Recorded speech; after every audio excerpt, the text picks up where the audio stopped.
The story begins by showing the British colonial forces, who are looking for a fugitive named Miller.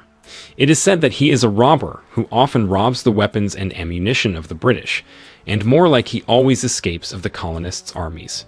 Because it was frustrated, the British army did search to the village. Even there not hesitate torture and kill the residents who don't want to tell their existence.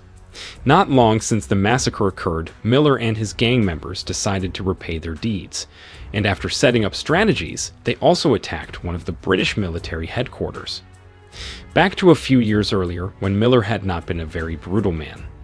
At that time, he was just a normal young villagist man, and was still called by his real name, Anneliesen. In his youth, he often listened to the story of the god from his mother. Among all the mother's stories, he likes the god of the god that can grant any his pray and request. And according to the Indians' belief and religion, the god is dedicated in a statue that is now stored in the temple. But unfortunately, the king in the region prohibits his citizens to worship in the temple, especially for the poor understacked caste or lower class people. One day, Miller's visited by his brother named Sengolan. He is a member of Indian independence fighters who rarely returned to the fugitive of the British army. There he intends to take shelter while, because the British army has never been through the village path. In addition, he also wants to meet his mother and his sister, who he has left behind.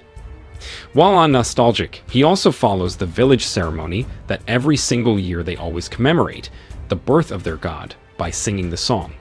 But when the ceremony is in progress, the British army came to catch a Sengolan. Because of this incident, Miller's mother get faint after felt and her head hit the rock. Meanwhile, Miller managed to save his brother from the British troop. When know his mother's condition, he was very shocked and couldn't see her dying. Unfortunately, Miller family had the bad things, because the god just take his mother's life, and instead that Miller's life was broke and down. 2 months are passed, he began to accept his mother's death. And luckily he had a good friend called Ayavo, who was always accompanying and not let him alone. One day, Ayavo took him to the palace temple, as the kingdom was about to hold a ceremony. Although ordinary citizens were forbidden to enter, they still broke through by disguising themselves as royal servants. Unfortunately, their disguise wasn't convincing, and they were immediately spotted by the palace guards. Luckily, there was a woman who helped them out of the temple. She was the king's niece named Velmathi. At the same time, there were villagers who were also caught entering the temple, and in the end, they were immediately punished by the king. Knowing this, Velmathi didn't accept his uncle's actions. In fact, the villagers only wanted to worship at the temple. After the incident, Velmathi planned to protest, but the king's daughter prevented the plan because she thought Velmathi's actions would make the problem bigger. The next day, Miller again planned to enter the temple. This time his goal was to meet Velmathi, and it seemed that he started interested to the woman. In addition, he also considers her to be a good person and different from the rest of the Rajapathy family. In order not to get caught like yesterday, he disguised himself as a dancer in the offering ceremony. And because of his efforts, this time his actions wasn't suspected at all. On the other hand, Velmathi intended to leave the palace and join the freedom fighters. This was because Rajapathy and the royal court had been in cahoots with the British army.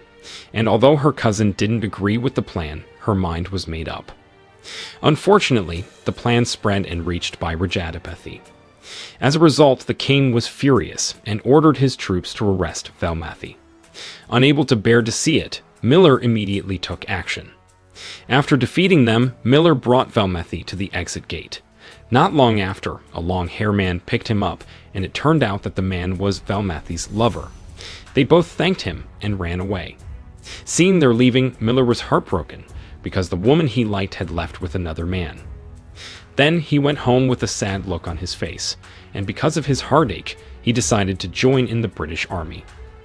However, his plan was against by Sengolan, who was a member of the freedom fighters. He then reminded his brother that the British soldiers were vicious, cruel colonizers. In fact, they had killed thousands of innocent Indian people.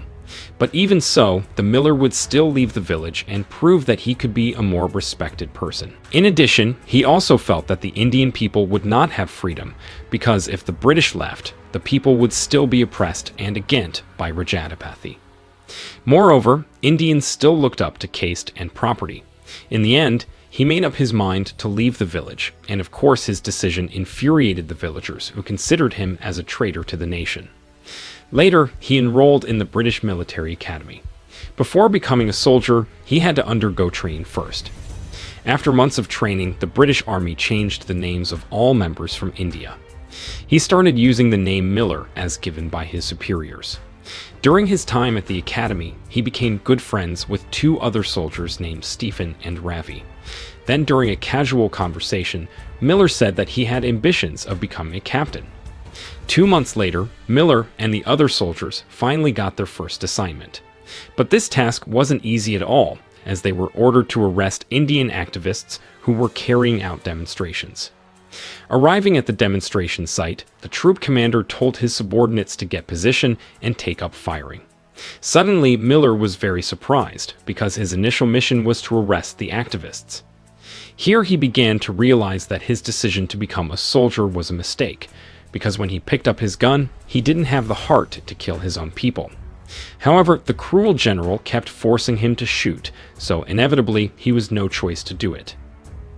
After the incident, Miller, Ravi, and Stephen felt very guilty. Stephen was so depressed that he even did something unexpected. Seeing his friend dead, Miller felt even more stressed, and in the end he decided to rebel and betray his squad. Then Miller took his gun and wanted to catch up with the people he had killed, but fortunately Ravi was able to stop him. He then told Miller to run away before the soldiers caught him. Since leaving the base, Miller returned to his home to apologize to his brother. But unfortunately, the villagers said that one of the dead protesters was Sengolan. Hearing that, Miller couldn't forgive himself because of his stupid actions, made his brother died in a terrible way. In addition, the villagers also expelled him from the village because he was considered a henchman of the colonizers. 2 years later, Miller lived his new life as a vagabond. Eventually, he joined a gang of robbers led by a man named Kanaya. At that time, he accidentally met Kanaya and his troops who were in a firefight with British soldiers. Considered to have the ability to shoot, he was eventually recruited as a robber. And since then, his name began to become famous in the underground world until the British military made him as a fugitive. They even held a quest, and for anyone who can kill Miller, then he will get Bunch of Monsi as a reward. Even so, he and his gang didn't care and continued to commit robberies. When the British Army called Miller and his criminal teams, the citizens actually considered them freedom fighters. Moreover, Miller and his friends always robbed the colonists and didn't hesitate to kill them. Not only that, they also sold the robbed weapons and donated the money to fund the fighters. One night, Miller and his colleagues celebrated a successful robbery by singing a song. To this day, the robbers can still dance, as the British are unable to track their movements. The next morning, Miller and his gang robbed the colonists again. And this time, the target was soldiers who liked to hunt tigers in the Indian jungle. Then, when the soldiers were caught off guard, Miller and his colleagues jumped into action. Unfortunately, Miller was badly injured by enemy fire. As a result, Kanaya took him to the freedom fighters' headquarters. There he sought help from a female doctor who turned out to be Velmathi. Since escaping from the palace, she had been helping warriors wounded in battle, and without further ado, she immediately treated Miller's wounds. After wake up from consciousness, he was surprised to see the Velmathi who had once been his idol. Not long after, there was an old man who came to the place. And unexpectedly, he was Sengolan's good friend. He then accepted Miller to join the independence organization, but he refused the request because he felt inappropriate. Hearing his refusal, the old man also reminded Miller of his sin of killing hundreds of protesters. One of the protesters was Velmathi's late husband. Suddenly, Velmathi was furious because the person she had just treated was involved in the murder of her husband. At this moment, she regretted saving Miller's life. However, Velmathi tried to hold back her emotions. Velmathi then told Miller that he had to help the warriors if he wanted to erase his sins. Feeling not ready, Miller finally decided to go meet his robber friends. On the other hand, a British official came to the royal temple. In that place, he asked Rajadapathy to hand over the statue of the god in the temple. Apparently, apart from being a British envoy, he is also a collector of ancient objects. Of course, Rajadipathy couldn't refuse his request, because even though he was in power, his power was still under the British government. So inevitably, he had to give the statue. After the British official left, Rajadipathy planned to take it back. But he needed someone else to carry out his plan, and he thought Miller and his colleagues were the right people. Without lingering, he immediately called Ayavo, who was none other than Miller's old friend. Then he told him to convey an offer from the kingdom. The point is that he wants Miller to take the statue of the god from the hands of the British official. And if successful, Rajadipathy promised to give a lot of money. In addition, the villagers will also be allowed to worship at the temple. In a different place, Miller had returned to his gang of robbers, but ever since he met Velmathy, he has been looking glum for having killed her husband. Meanwhile, Ayavo goes with the prince, or Rajadipathy's son. They then met Kanaya and asked him to tell them the location of Miller. Arriving at the location, the prince asked Miller to steal the statue of the god before the British officials let him into the city of New Delhi. And if he did, Rajadipathy would reward him big prize and allow the villagers into the temple again. Although not convinced by Rajadipathy's promise, Miller agreed to the request. That night, they immediately made plans for the robbery. In this mission, Prince would send his men to help and watch Miller. Then he told his father that Miller would be in action soon. Hearing this, Rajadipathy was very happy, because it turned out that he had deliberately hired Miller, so that he could kill the brutal man and his entire plot. And of course, he would never fulfill his promise.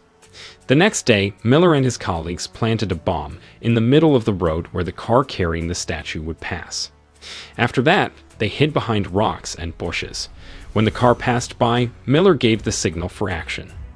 When cornered, the British official still tried to escape. But Miller unexpectedly shot him in the leg from behind. And when his life was threatened, this British official said that he would give all his property to Miller as long as he didn't kill him. But Miller immediately rejected the offer and immediately finished him. Surprisingly, he took the statue of the god and left the gang alone and wrote a farewell letter. In the letter, Miller said that he was moving to Sri Lanka to sell his god statue. Kanaya and the gang felt betrayed. At the military headquarters, the new British general is furious when he hears that one of his top officials has been murdered, and to find out the culprit, he went to Rajadipathy, who was the local ruler. Rajadipathy said that the culprit was Miller. He also suggested that the general catch and kill him ruthlessly, because all this time Miller had become a threat to the kingdom and the British army. Without wasting any time, the general ordered his subordinates to gather all the villagers. Here, the soldiers forced the residents to tell Miller's hiding place. But they didn't know at all, because Miller hadn't stopped by this village for a long time. Unhappy with the answer, the general threatens them with the death of one of the villagers.